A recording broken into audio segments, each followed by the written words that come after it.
In this first episode of the Renford Rejects, we are introduced to the characters, the world, the ideas, the concepts, and the filming style that would become familiar to viewers over the next 52 episodes. It's not fully formed as of yet. Some of the characterizations aren't quite there, but this is an excellent starting point. And this story structure is what could be termed as the free act structure. We start with the first act, which shows us at a school tryout. We see Stuart Jackson with the ball, who at this point is unnamed. We then get introduced to characters by name by Vinny Rodriguez, who becomes somewhat of a narrator of the entire series. And he always shows an extra dimension to all the football stuff that's going on because he is a film reporter, a news reporter of sorts. And so he introduces us to Ben Phillips, who fails to pass his goalkeeper tryout because he can't see the ball. He doesn't have his glasses on. He then, of course, walks into a goalpost, which makes Basil Stoker, the teacher that's overseeing all the tryouts, say that immortal line, "Goalkeeper, goal sleeper," more like. Absolute classic that I'm sure has been uttered up and down playgrounds for the past 20 plus years. Vinny then introduces us to Jason Summerby, the mouth, the fast-talking, slightly over-exaggerating. He talks about getting an audition with Alex Ferguson at one point. We know this guy is one of those real kind of exaggerators of life. And in his tryout, he gets tackled by Terry. He was talking a lot, wasn't he, during his tryout?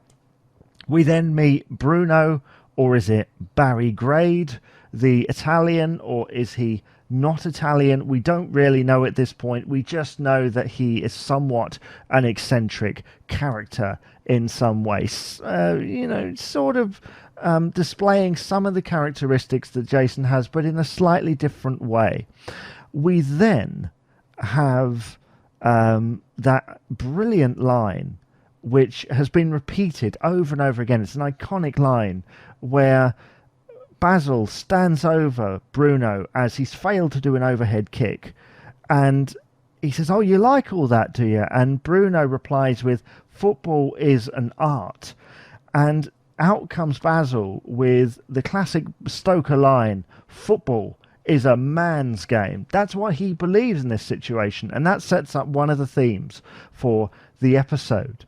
We then get to meet Robin Walker, thanks to an amazing transition, which really demonstrates the look that they're going for. And it's not really anything that they've seen at this point. We've seen Vinny's camera. We've seen that black and white shot. Basil, seeing him, following him around, throws this camera up in the air. We see the three guys that have already been rejected.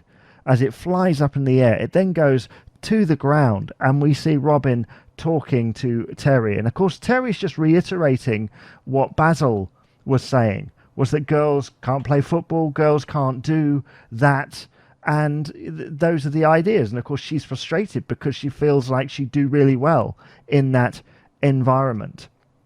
And I can't blame her, because later on she's shown to have skills, of course, but we'll get to that in time. We then have that nameless player, Stuart Jackson, who absolutely blasts through his tryout, doesn't he? He runs past everybody and he's told to keep it simple. And then Terry, the Terminator Stoker, Basil's son, comes in with a crunching tackle, and you see him on the floor in pain. And it's one of those classic moments. We have the slow motion. We know this is a serious thing. This is going to come into play later. And so we move on to the second act, and we think to ourselves, what will these rejects, as Terry has named them in Act 1, do next? Well, they make their way to Graceland with Eddie, who I will talk about a little bit later. But we see Stuart has got some torn ligaments, right? And he suggests that the 3 remaining players that we've met so far, except Robin, we haven't really met her yet. We haven't connected the dots. He suggests forming a 5-a-side with the 3 remaining players. And we had this classic moment where they're talking about football being stylish, of substance, the complete opposite to the ideas that Basil has already, put across in this episode. And Stuart looks up and he says, "What about that guy?" basically. And it's Ronnie Supra, right? He wasn't at the tryouts as far as we know. He didn't do any of this stuff. Just his look, that proper 90s look. It really takes me back, that whole look of Ronnie's. He's got shades on. He's just a cool dude, and it's wonderful.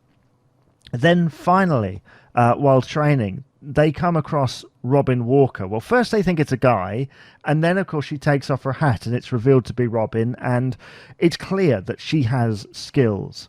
And, of course, Jason is initially reluctant because he has a similar opinion to Stoker. He's got that similar kind of opinion. He's saying, well, they'll all laugh at us.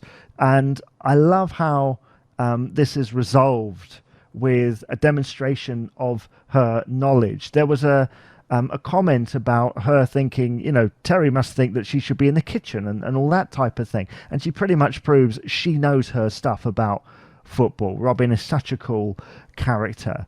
Then we have, on to the next bit, we have this barrier that stands before them. Stuart tries to enter his new team, the Renford Rovers, into the Youth League, but Stoker is sceptical because they have a girl in their team, as he pretty much points that out, doesn't he? And I like how he sort of U-turns in his wording on his opinion with a bunch of double negatives, which is part of that character.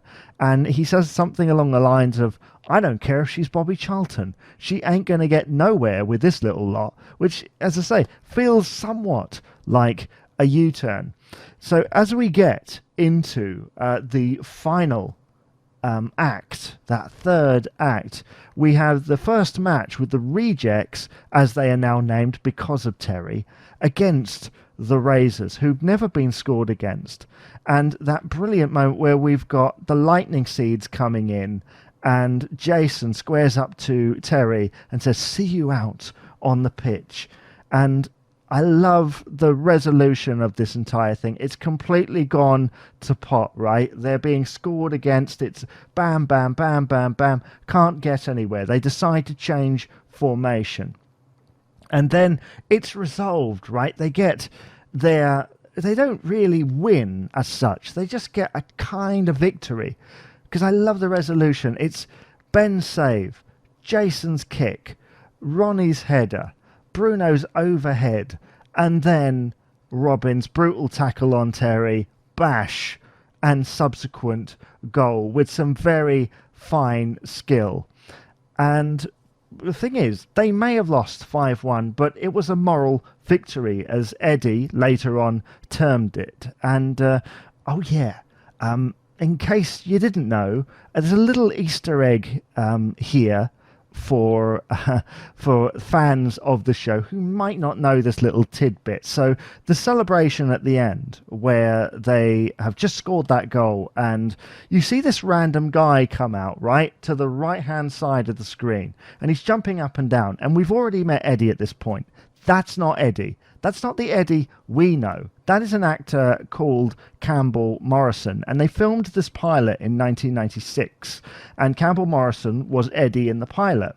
Then, about a year later, they refilmed it, bits of it, kept most of it in, but refilmed all the bits with Campbell in, with obviously Alex Norton as Eddie McAvoy. And so they kept in this bit. So that is the original Eddie in that scene, in case you didn't know, which makes it even funnier at the end when Eddie says it's a moral victory. You weren't there, dude. You don't appear to have been there. So to conclude, what do I like about this episode? I love the fact it introduces the characters. I love these characters so much. I love the way that it does it and that it's putting across. There's a lot of morals here.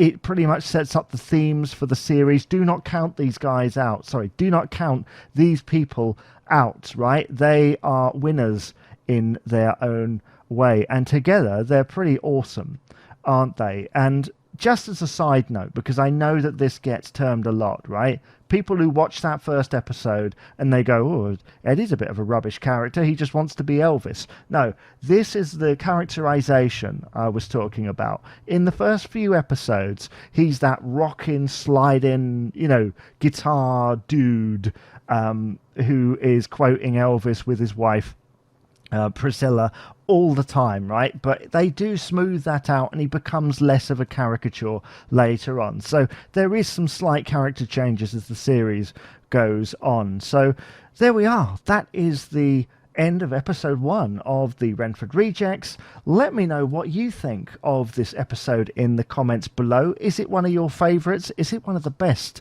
of the series, as I think it is? Do let me know below, and I will see you on the next episode of Renford Rewatched.